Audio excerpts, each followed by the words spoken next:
Mm. Ni mga guys, ang amo ang balay pagkahuman sa maong linog pati pagkagubaa.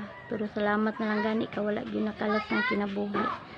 Kay adlaw gid siya nahitabo. Mao ni. Na ang amo ang sulod. Na mga guys, guba kayo. Yung gubaa. Nangliki siya mga guys.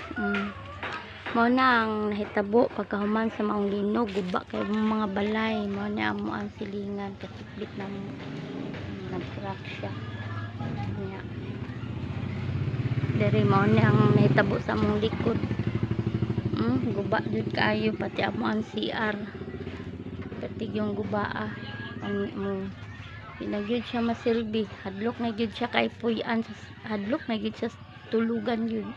Labi akong kakulba. Subaan jud kay ko. Guba jud kaayo mo ang balay. Pagpasalamat na lang pod ko nga kani dili na ni siya makuan. Kani ungot na dili siya maabri. Siyempre mahadlok po ko moabri kay mauna na ang itsura sa mga balay. Na mga guys. Guba na gyud among balay. Dili na gyud mapuy-an ang sulod kay delikado na jud kaayo.